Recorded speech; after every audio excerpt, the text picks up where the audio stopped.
আমাদের 7 বছরে বিয়ে হয়েছে বাবা। আচ্ছা আমার মুখটা কি সাদা হয়েছে? না সাইকেলটা ওখানে থাক। এটা আপনার বাড়ি? তাহলে রুমাল আর একটা হচ্ছে কি গো ওই বাটি, ছোট বাটি, ছোট একটা বাটি। হ্যাঁ হাই আমার তো নাম শোনা শোনা লাগে। আমার কোনো অসুবিধা হবে না, তুমি নাও। না না কোনো অসুবিধা নেই। ওই যে দুনিয়া আনি না না আমার বাপের বাড়ি আচ্ছা আচ্ছা মন্দির বাজারের পাশে। হ্যাঁ আমি এই নামটা চেনা বুঝতে পারছি। Hello friends, welcome to my YouTube channel. আমি রুম্পাস শাড়িতে আপনাদের সকলকে স্বাগত। তো আজকে আরও একটা ফেসিয়াল ভিডিও নিয়ে চলে আসছি। তো উনি ছিলেন প্রায় 55 to 60 ইয়ার্স হবে, 60 ইয়ার্স হয়নি, এরকম একটা ওল্ড ওম্যান। ওনার ফেসিয়াল করে দিচ্ছিলাম। উনি লাইফে কখনো ফেসিয়াল করেননি। তো বাসায় যখন একজন মাসিমাকে করে দিচ্ছিলাম তখন ওনার খুব ইচ্ছা হয়েছিল যে আমি একটু ফেসিয়াল করি। উনি বারবার করে বলছিলেন, যেহেতু ওনার মুখে প্রচুর পিগমেন্টেশন হয়েছিল, যেহেতু উনি কখনো ফেসিয়াল বা কিছুই করেননি, মুখে একটা ফেস ওয়াশ কখনো ইউজ করেননি, তাই উনি বলছিলেন বারবার যে আমার এই দাগগুলো কি উঠে যাবে। আমি বলছিলাম মাসিমা এটা তো ফার্স্ট টাইম উঠবে না, তো বারবার করতে হবে, তারপরে উঠবে। উনি সুন্দর কথা বলছিলেন, প্রচুর কথা বলছিলেন উনি। অনেক ওনার সাথে গল্প করলাম। আমাদের বাড়ির ওই সাইডে ওনার বাড়ি। খুবই ভালো মনের একটা মানুষ। আর সব থেকে অবাক কাণ্ড যে উনি বলছিলেন যে উনি 7 বছর বয়সে বিয়ে করেছেন। তো 7 বছর বয়সে বিয়ে করে তারপরে এত বছর সংসার করছেন, তোমরাই শুনতে পাবে। আমি তো ফার্স্ট শুনে প্রথমে অবাক হয়ে গেছিলাম যে 7 বছর বয়সে, অতটুকু বয়সে বিয়ে করে কি করে কেউ সংসার সামলাচ্ছে। তো ওনার ধৈর্য শক্তি কতটা, সেটা ওনাকে না দেখলে কখনোই বিশ্বাস করা যায় না। তো 7 বছর বয়সে আমরা কি জানি বা কি বুঝি বা আমরা কি করি যে উনি সংসার সামলাচ্ছেন, তাও এখানে এসে এরকম একটা বাড়িতে। তো মাটির বাড়ি হলেও উনি এত সুন্দর একটা মানুষ যে ওনার কোনো সমস্যা নেই, কিছু নেই।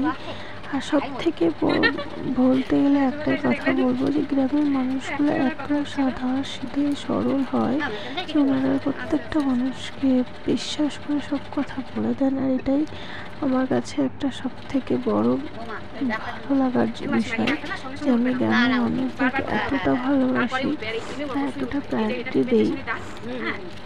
ওনারা তো প্রথমে ভেবেছিলেন যে আমি হয়তো কোম্পানি থেকে এসেছি যে ফেসিয়াল করতে, হ্যান ত্যান। তো তারপরে তো আমি বললাম যে না, এটা শুধুমাত্র এমনি করাবো, কারণ আপনারা তো কখনো ফেসিয়াল করেননি, কোনোদিনও জানেনও না।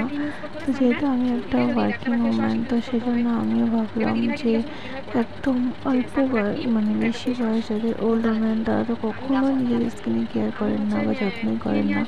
তো ওনাদেরকে নিয়ে একটু ওনাদেরকে যত্ন করে না, ওনাদের স্কিনটাকে সুন্দর করি। তো ওনাদেরও তো ইচ্ছা হয় যে কোনো না কোনো সময় সবার মতন নিজের স্কিনটাকেও যত্ন করি, কিন্তু অনেক সময় পরিস্থিতির জন্য করে উঠতে পারেন না বা লোকলজ্জার জন্য ওনারা যেতে পারেন না। অনেকেই ভয় পাচ্ছিলেন করানোর জন্য, কিন্তু অনেকেই খুব উৎসাহিতভাবে করিয়েছেন। তো খুবই ভালো লাগলো ওনার সাথে কথা বলে।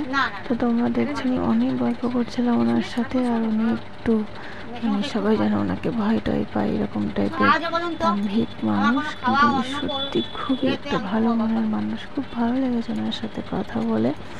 আর আমার তো খুব খুব খুব মানে টাইমটা চলে গেছিলো ওনার সাথে কথা বলতে বলতে, ম্যাসাজ করতে করতে। আর এত সুন্দর ঘরটা, এত ঠান্ডা, বাইরের এত তীব্র তাপের মধ্যে ঘরটা এত সুন্দর ঠান্ডা হয়ে আছে, কোনো কষ্টই হয়নি। মানে একটা ছোট্ট পাখা চলছে, কিন্তু ঘরটা এত সুন্দর ঠান্ডা, বলার মতন না। খুব খুব খুব খুব সুন্দর লেগেছে আমার। আর খুবই সুন্দর সমস্ত কথা বললেন ওনার লাইফে। আমিও তো পুরো মন দিয়েই শুনছিলাম। 7 বছর বয়স থেকে বিয়ে করার পরেও তারপরে উনি কী করে পুরো লাইফটাকে স্ট্রাগল করেছেন। কারণ সত্যি কথা বলতে গেলে বিয়ের পর মানুষের স্ট্রাগল শুরু হয়ে যায় লাইফে, কারণ তখন মানুষ বুঝতে পারে যে জীবন যুদ্ধটা কী। তারপরে তো উনি খুব সুন্দর করে সমস্ত হয় ফেসিয়ালটা কমপ্লিট করলেন আমার কাছে। তোমরা দেখতে থাকো ভিডিওটা। আর ভিডিওটা যদি ভালো লেগে থাকে তো প্লিজ সাবস্ক্রাইব করে আমার পাশে থেকো। আর এরকম ধরনের প্রত্যেকটা ভিডিও পাওয়ার জন্য প্লিজ আমাকে কমেন্ট করো। প্রত্যেকটা নতুন নতুন ওল্ড ম্যানদের উপরে ভিডিও বানানোর জন্য যদি তোমরা সত্যি এরকম ভিডিও দেখতে চাও তো প্লিজ আমাকে আমার চ্যানেলটিকে সাবস্ক্রাইব করে আমার সাথে থেকো, পাশে থেকো। Thank you so much. আর অবশেষে আমার ফেশিয়ালটা কমপ্লিট হয়ে গেছিলো, তো উনি বারবার করে বলছেন আমাকে কি সাদা সাদা লাগছে, আমাকে কি সুন্দর লাগছে। আমি বলছি মাসিমা এই মুহূর্তে তো হয়ে যাবেন না, তবে আমি যতটা পেরেছি আপনার মুখের ট্যানটা রিমুভ করেছি আর আপনার হচ্ছে মুখটাকে একটু সুন্দর করার চেষ্টা করেছি। কারণ এমনি তো আপনার মুখে প্রচুর ট্যান পড়ে গেছে, কিন্তু পিগমেন্টেশনের দাগ এইভাবে তো যাবে না। তো ওটার সাথে একটু কথা বলছিলাম। সবাই মাধ্যমিক পরীক্ষা দিয়েছে, একটু পেছনে লাগছে মাসিমার। তারপরে আমার কাজ হয়ে গেছিলো, তারপরে আমি বাড়ি চলে যাচ্ছিলাম। Thank you, tata.